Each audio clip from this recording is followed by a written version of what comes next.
A lot of people ask, why are they filming?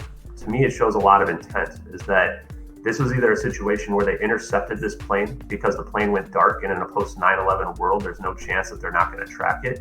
So it seems to indicate that whoever is filming this, they knew that this event was about to happen. So in my mind, they'd only left two possibilities. Either this is some type of espionage scenario, or they're trying to save this plane and they're recording the event of how they're saving the plane, which to me was a huge mistake and a huge risk, because look what happened. The footage got leaked to the world, and now we potentially have the capability to, disclose this information to the world, and it might prove that there's a reverse engineering program consistent with what whistleblower David Grush told the Congress under oath.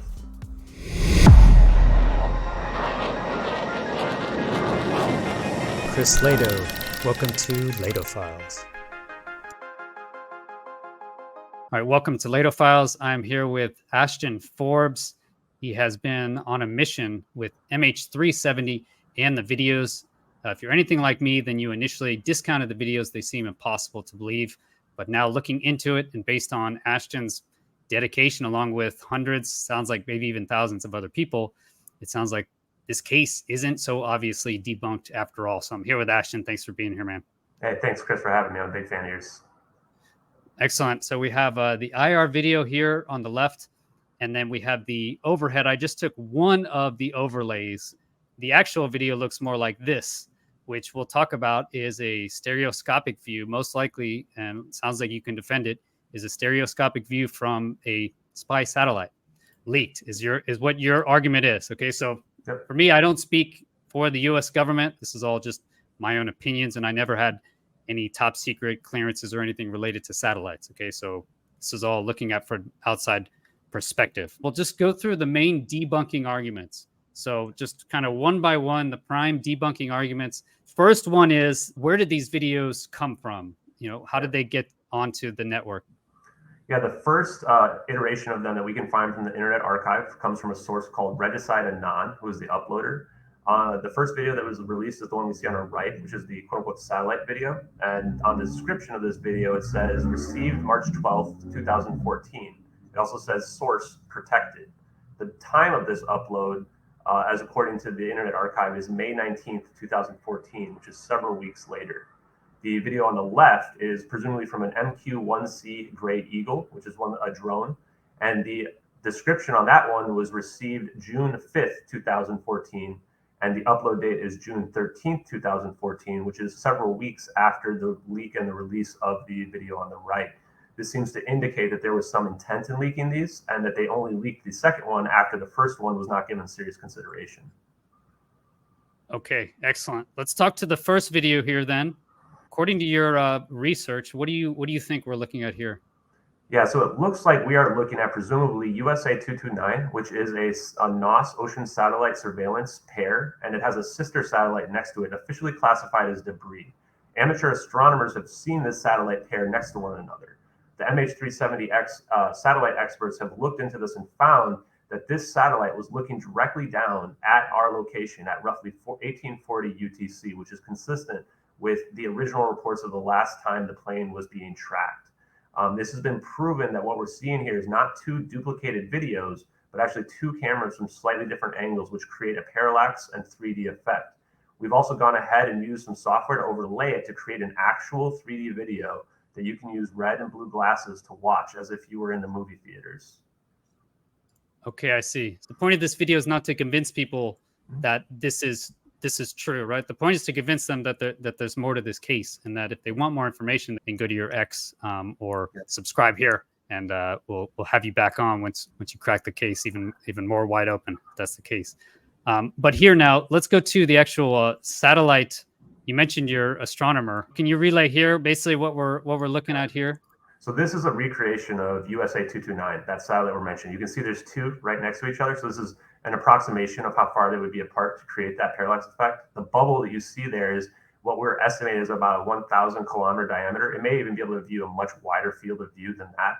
And then you can see the time at the top as well. So the time here is similar, that is in the right location at around 1840 UTC, to be relaying the information about this plane and this general location to create that 3D satellite video that we see. From what I understand is you read the coordinates from the bottom left of the video. And these coordinates here link it to this location, but there's no time. But your amateur astronomer linked it to this actual spy satellite, which has the capability, most likely, to do the stereoscopic type of networks. Yeah, and presumably take the false color IR that we see that makes it look like it's almost like we're looking at daytime, even though what we're looking at here is in the middle of the night, where there's essentially very little light at all to view this. Now, if this is a video camera that can take video at night, then even a very small amount of light or even infrared would show up as a very bright glow here. So presumably they've recreated this in a perspective where people can look at it and see very clearly. This is just an example. This is a Worldview 4. I just pulled this off the internet from Maxar. This is a spy satellite, so it's been retired, but it's a constellation. And if we go down to the bottom here, again, your resolution, you have visible and near infrared. Near infrared could be used at night up to 1.24 meters. This is open source. And then if we go down here to the bottom now, what you'll see is your max contiguous area collected. So as it's passing over, if it's mono, 66.5 wide and 112 long, if you will. But in stereo here, you get 26.6 kilometers wide by 112. So it really cuts down your actual contiguous coverage area, but it must give some huge benefit in targeting. That's why we have two eyes, right? We have two eyes so we can sense distance. And this is a spy satellite. It would be just amazing tech if it could see that well at night. That makes a lot of sense too, as to why they would use 3D stereoscopic imagery, right? Because then it's really pinpointing it. The purpose of these satellites is to be able to track missiles, track boats, and track planes, in addition to create this battlefield awareness map. So to me, that all seems to add up. You said that there is a witness. Can you talk about the witness quickly? Yeah, the witness, Catherine T, was on a boat going from India to Phuket, and she was near one of the Car Nicobar Island here and saw the plane actually consistent with what we see in the videos. The plane was glowing orange, and the plane was coming from the east and circled counterclockwise around her boat. She witnessed this for between 5 and 10 minutes until she got in a fight with her husband on the boat and then went inside the boat. When she came back out, there was no more plane anymore. So presumably she just missed the events of our videos, but her witness statement can corroborate the events of the video. She saw a dark smoke coming from the back of the plane. She saw the plane glowing orange with no navigation lights on it as well. She was underneath the flight path that everybody agrees, including the official reports, our report as well, the flight path. So there's essentially no way that she did not see this airplane. And that's at the time you mentioned, so that would corroborate the time. Yeah, just yesterday, I followed up with her again because there had been some, from going to look at the official reports, there had been some inconsistency on the time. And I asked her what time she thought she remembered this happening. The time she told me was 1840 UTC. In addition, I will report now that she told me she felt pressured to change that time. I see. Pressured by who? By presumably the investigators, the people that looked into the flight, as well as the independent group, I think are the ones that mainly reached out to her at that point. Okay, interesting. So a witness corroborated the time, saying she saw a circling aircraft in that location and it was glowing orange and it had thick black smoke behind it. Yep. Okay, that was one question I had for you as well. This looked initially to me like contrails. I thought this was the visual realm is optical. And so this is how contrails would look to me. In infrared, though, we should be able to see the exhaust. From a large aircraft like this, I think this is what I remember. This is what they look like when you're rejoining on an aircraft, on a tanker. I can see the exhaust behind. It looks just like this. And so I thought the plane was higher. But now that you tell me that your argument is that this is actually night, is a near infrared photo with false color added, then this would appear to look like engine exhaust to me. Basically, heated air that we can see in the near IR. I think that's quite amazing. Yeah, I wasn't sure whether or not it was exhaust or smoke. And if you look at a lot of my earlier reporting, you'll see that we've kind of left that open-ended. But the fact that the witness statement corroborates this orange glowing plane, which we believe would be a fire that had broken containment, even though it might have been contained at the point we see it, that to me then indicates that what we're potentially seeing here is smoke. And the reason why it wouldn't be contrails is that we are seeing cumulus clouds in the background, which only form at low altitudes. And as well, the witness's statement that was the altitude was recreated, and her own statements indicate that this plane's altitude was somewhere between 2,000 and 10,000 feet, and that it was descending during the time of her eyewitness account. The disappearance or the event at the end. Okay, the argument is that from the debunking community is that it's a VFX. It's from an old video game. What's your take on that? Well, so here we're seeing it superimposed over our event, and you can tell very clearly it's not the same. They're not the right color. It doesn't match from a video perspective. There you see this single frame that has been tried to overlay to be somewhat similar, but you can already tell that it's not an exact match, which is what it would need to be in order for this to be something that was superimposed into our video. It would take an extreme amount of effort and detail in order to change all the pixels to get that to match, and that's just one frame. Now, as you see it expand here, you can tell very clearly that it's not the same, and that it's not the same color. Yeah, because this is the background, right? Is the actual event? Yeah, exactly. Yeah. And additionally, what we're seeing here is, I believe, the remastered version of this effect that was released in 2015, which post-dates the time of our videos. One of my other debunks, I went back and looked through and found the older version. It's much more pixelated and much easier to rule out as not possibly being anything in our videos.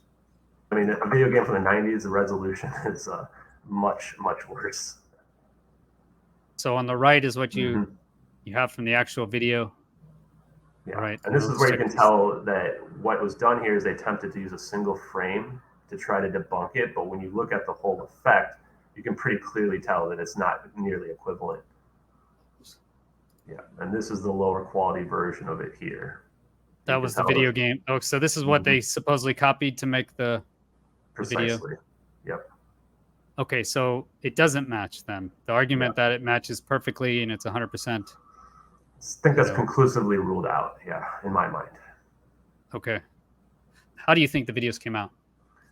Yeah, so I spent a lot of time looking up people that had been charged with espionage, because the fact that they used the Citrix session to log in meant that they had to have been logged and tracked, and that there was essentially no way they were going to be able to get away with this. They didn't use a camera when they did this. So after a few weeks of search, I couldn't find anyone until I came across Lieutenant Commander Edward C. Lynn.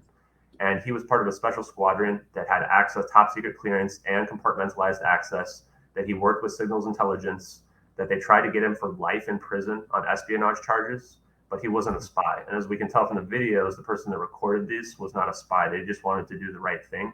I think he might have been one of the operators as well. He actually flew the EP-3E Ares 2 spy plane, which can see and potentially look at what we're looking at on the right side of the screen here with this satellite footage. They tried to run a sting operation on him in 2015, right before they arrested him, to try to convince the world that he was a spy, that he was trying to sell secrets. None of it stuck. He ended up taking a plea deal. He got 9 years in prison, despite the fact that he took a plea deal, with a couple of years shaved off. And he's essentially been a ghost. He presumably was released at some time in the last couple of years. But I'm imagining that part of his plea agreement would be that he would never be able to talk about these videos, otherwise he would go back to prison. So in my mind, he checks every single one of the boxes for the person that would have leaked these. The 2 charges that were stuck were 2 charges of retention of classified information, which could correlate with the 2 videos that we see here as well. And lastly, in addition to that, one of the key details was that he was found with flight manifests for a search and rescue operation, which, if you think about it, there wasn't a lot of search and rescue operations around that time. This is the only one I can really think of. We talked a little bit about how the drone could possibly be there, but what is your argument for why a drone is actually there? A lot of people ask, why are they filming? To me, it shows a lot of intent, is that this was either a situation where they intercepted this plane because the plane went dark, and in a post 9/11 world, there's no chance that they're not going to track it. So it seems to indicate that whoever is filming this, they knew that this event was about to happen. So in my mind, they'd only left 2 possibilities. Either this is some type of espionage scenario, or they're trying to save this plane, and they're recording the event on how they're saving the plane, which to me was a huge mistake and a huge risk, because look what happened. The footage got leaked to the world, and now we potentially have the capability to, disclose this information to the world, and it might prove that there's a reverse engineering program consistent with what whistleblower David Grush told the Congress under oath. Okay. So that drone potentially intercepted this plane and was in a location that was nearby and was able to get here in time to take that video. And if that isn't the case, then the United States got extremely lucky in catching these events and recording at the exact right moment, which to me is a little bit too unbelievable. I think that this had to be something that was planned out, that they knew was about to occur. I see. We showed that there is a drone base or a few drone bases within reach of this. And keep in mind, looking at this, they're filming before the orbs show up. So it's not like they start recording after the orbs show up. And as we're watching this video right here, it's being manually tracked by the drone. They're not using the automatic tracking. They zoom in as if they want to both show us what's happening and get a better clear picture of what's happening, and that they almost know what's going to occur. It actually zoom out right before the zap happens. And it's almost framed perfectly, which to me indicates they definitely knew what was going to happen. If you were recording this and the plane disappears, first thing I'm doing is looking everywhere to figure out where did this plane go, what just happened. Instead, you can see here they just keep it stationary, and then that's he does zoom out. That would be my initial reaction, is to zoom out. Yeah, I felt he zoomed in, and you see the tracking is getting difficult. Mm-hmm. You know, it's getting really bumpy, and then I see him zoom out. I see the heat from the engine here, and then the heat from the engine here, which to me matches the overhead IR view. You know, personally, I don't see a fire, but that doesn't mean it's not in there. Normally, they're violent events. Thanks for all your efforts. And yeah, I think people should continue to look into it. It's definitely not obviously debunked. I think that is certainly a situation and very interesting case. And where can people go to? Is it your X? Is that where you're posting? Yeah, so I've been doing the whole investigation there at JustXAshton. You can go through my highlights and you guys just see the whole evolution of the investigation from start to finish to get to the point where we're at now, where I believe we are very close to a conclusion. So thanks for your time. Yeah, thank you, Chris, for having me. I appreciate it, and appreciate your open mind. Finally, UAP Society, the organization I started, has a UAP video challenge. You can go to our Discord to get more information. The basic ideas to present in a video form. What is your idea to get tangible UAP evidence? Is it a camera system? Is it an idea for an app? Can you build some sort of intercommunication device using Tesla coils? What is your idea? If you have an idea for UAPs to try and track down, get more evidence for the phenomenon, then this is your chance. All you have to do is put your idea into a video. It could just be you talking, okay, with a PowerPoint presentation. The actual quality of the video doesn't matter. It is the idea. Can we execute the plan? Can we go fund it? Can we use it? And we will. If you post that video, put UAP DeSci as a hashtag in the title, and then have that up by the end of November, you will have a chance to win $1,000. Pick one winner of $1,000 and one second winner of $500. And the point is to get a bunch of videos and ideas out there about how we can get more evidence for the phenomenon. Hope you guys can get excited about this. I certainly am. And why not? Get your idea out there. Put your mouth where your money is and maybe get some money back and win $1,000 or $500 second place. So thank you so much for watching this. Let me know in the comments what you guys think. Please hit the like button. It really does help the video. And then subscribe. You can get future notifications of when I release my videos. And then please consider supporting the channel, and you get additional benefit, exclusive videos on patreon.com/Chris Lehto. If just 1 in 100 of you supported, that would be more than enough to support my channel going into the future. So thank you so much for considering. Have a great day. Peace.